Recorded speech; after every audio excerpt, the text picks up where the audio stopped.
गायत्री का अर्थपूर्ण संदेश भाग 3। भर्गो यानी पापनाशक। संसार में मैल निरंतर पैदा होते रहने का नियम है। गतिशीलता के साथ मल उत्पन्न होने का घनिष्ठ संबंध है। शरीर में जब तक जीवन है, छिद्रों द्वारा मल निकलते रहने का क्रम जारी रहेगा।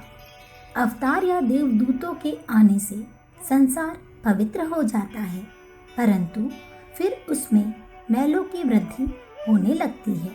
मन का भी यही स्वभाव है। नित्य उसमें नए मल उत्पन्न होते रहते हैं। इन मैलों का नाम ही पाप है। इन पापों को नित्य हटाते रहना हमारे दैनिक कार्यक्रम में शामिल होना चाहिए। एक बार सफाई कर देने से, एक बार पवित्रता स्थापित कर देने से ही काम नहीं चल सकता, क्योंकि सृष्टि के नियमानुसार मल की उत्पत्ति कभी बंद नहीं हो सकती। सफाई के दूसरे क्षण बाद ही मल उत्पन्न होने शुरू हो जाते हैं। इसलिए मलों की सफाई की ओर, उनको हटाने, नाश करने की ओर सदा सतर्कतापूर्वक प्रयत्न जारी रखना चाहिए। मन को जरा ही ढील मिली कि कुविचार आए, जीवन पर से जरा सा अंकुश हटाया कि दुष्कर्मों की ओर प्रवृत्ति हुई, शरीर की ओर जरा सी लापरवाही की कि बीमारियों का प्रकोप हुआ। इसी प्रकार समाज की सामूहिक या व्यक्तिगत बुराइयों, बदमाशियों की ओर से निगाह चूकी कि उनका आक्रमण अपने ऊपर हुआ। पापों की सेना क्षण क्षण में चारों ओर से अपने ऊपर आक्रमण करती है। इन आक्रामक कार्यों से निरंतर युद्ध जारी रखने का ही गीता के 18 अध्यायों में उपदेश है। गायत्री एक शब्द भर्गो के द्वारा हमसे कहा है कि पापों से सावधान रहो, उनके आक्रमण से सतर्क रहो और इन दुष्टों का नाश करने के लिए निरंतर युद्ध करते रहो। देवस्य यानी देने वाला, दिव्य, यह गुण सर्वोपरि है। यदि तरह तरह की योग्यताएं, शक्तियां, सामर्थ्य मनुष्य में हो, परंतु उनका उपयोग और किसी को कुछ न मिलता हो तो वह निष्फल है। समुद्र के गर्भ में लाखों मन रत्न भरे पड़े हैं। जमीन के अंदर लाखों मन सोना दबा पड़ा है, पर यदि वह किसी के काम नहीं आता तो उसके होने न होने से किसी को क्या प्रयोजन। शक्ति और योग्यता की शोभा उसे बांटने में है। देने वाले को देवता कहा जाता है। यह देना दिव्य होना चाहिए, जिससे सुख शांति की वृद्धि हो। पाप तापों के दुखदायी परिणाम उपस्थित करने वाले उपहार तो असुर भी दिया करते हैं।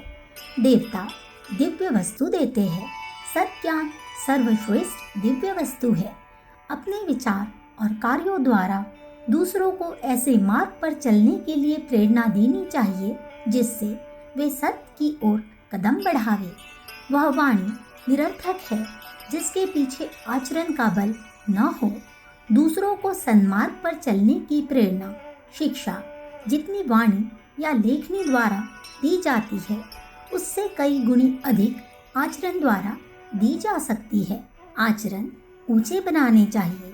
दूसरों को अच्छी, ऊंची, सत्पथगामी सलाह देनी चाहिए। संसार में सुख शांति को, सत्य धर्म को बढ़ाने के लिए जितना कुछ भी परिश्रम अपने से किया जा सकता है वह करना चाहिए। सेवा जीवन का सर्वश्रेष्ठ पुनीत काम है। अपने आप की तथा दूसरों की सेवा करना हमारे हर एक काम में रहे तो हम दिव्य यानी देने वाले देवत्व को धारण कर सकते हैं। धीमहि यानी धारण करें। केवल तोते की तरह रटे नहीं, वाचक ज्ञानी न बने। लंबी चौड़ी हाँकने वाले, परोपदेश में पंडित दिखने वाले, सिंह की खाल ओढ़कर अपने असली ढांचे को छिपाए रखने वाले सियार इस दुनिया में बहुत है। धर्म ग्रंथों को वर्षों तक घोट घोट कर पीने वाले, नित्य ऐसे होते हैं जिनका अंतःकरण बड़ा मैला होता है। उनकी गुप्त करनी प्रकट कथनी के बिल्कुल विपरीत होती है। ऐसी वंचकता दुनिया में स्वार्थ सिद्धि के लिए किसी हद तक कारगर भले ही हो, पर यथार्थ में वह व्यर्थ है। उसका कुछ भी महत्व नहीं है। आत्मा पर संस्कार वाचालता से नहीं पड़ते, वरन श्रद्धा एवं विश्वास से पड़ते हैं। सत्मार्ग की श्रेष्ठता पर इतनी गहरी श्रद्धा होनी चाहिए कि उसका लोभ कभी त्यागा ही न जा सके। असत मार्ग से इतनी घृणा होनी चाहिए कि उधर आंख उठाकर देखने को भी कभी जी न करे। गहरे अंतराल में हृदय के अंतरंग घवर में दुखनाशक, सुख स्वरूप, तेजस्वी, पापनाशक, दिव्य प्राण स्वरूप ब्रह्म की धारणा होनी चाहिए।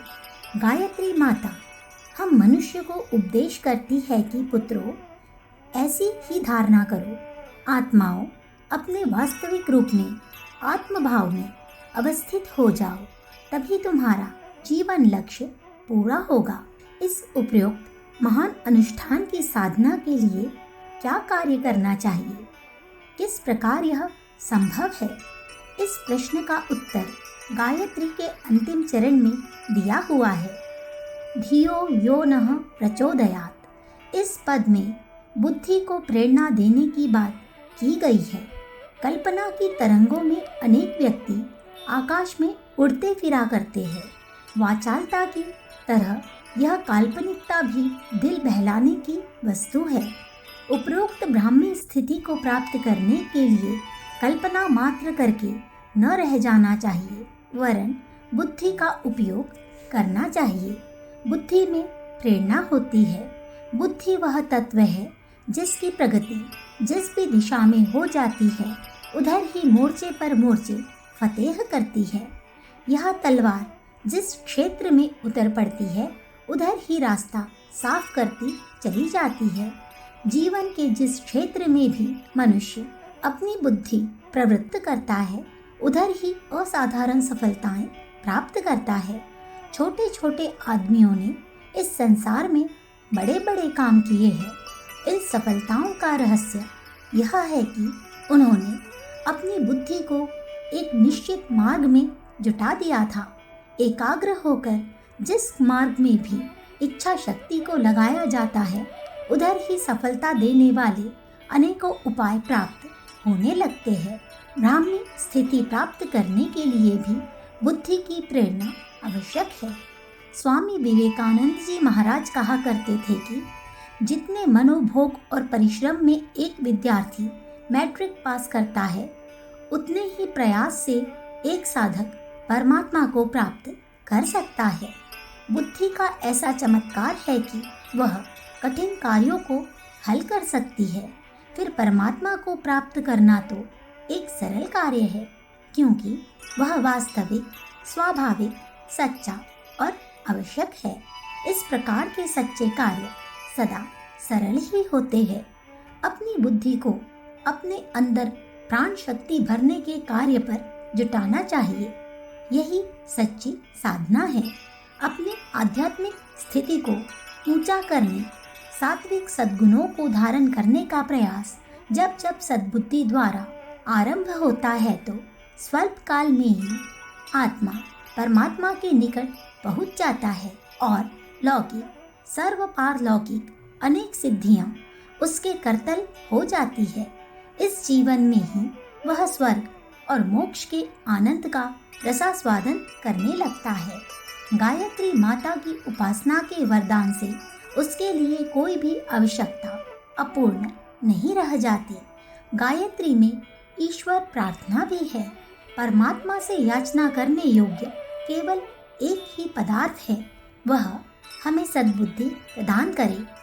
शेष सांसारिक पदार्थ तो अपने पुरुषार्थ से उपार्जन किए जा सकते हैं, या अपनी मनोभूमि को ऐसा बनाया जा सकता है कि उन पदार्थों के बिना भी काम चल सके।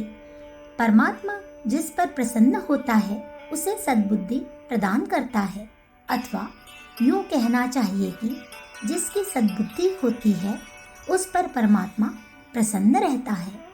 गायत्री में बहुवचन का प्रयोग हुआ है। मेरी बुद्धि को प्रेरित कीजिए, ऐसा नहीं है, वरन हमारी बुद्धि को प्रेरित कीजिए, ऐसा है। मनुष्य को मैं, एकांगी, अकेला की स्वार्थमय दृष्टि रखकर अपने को संकुचित नहीं बनाना चाहिए, वरन हम सब के स्वार्थ की उदार दृष्टि से हर बात पर विचार करना चाहिए। जिसमें सबका लाभ हो उसमें अपना लाभ, और जिसमें सबकी हानि हो उसमें अपनी हानि समझनी चाहिए। अपने को समाज का एक अंग मानना, आत्मा को परमात्मा का भाग मानना, खुदी को खुदा में जोड़ना ही सच्ची आध्यात्मिकता है। जैसे जैसे गायत्री की अनुपम शिक्षाओं पर आप विचार करेंगे, वैसे ही वैसे इस प्रकार के नए नए सद्विचार आपको प्रेरित होते जाएंगे। अखंड ज्योति, जून सन 1945, पृष्ठ संख्या 7-8। हमारे YouTube चैनल विचार क्रांति दूत अखंड ज्योति पत्रिका को सब्सक्राइब करें एवं अगली वीडियोस प्राप्त करने के लिए बेल आइकन दबाएं। धन्यवाद।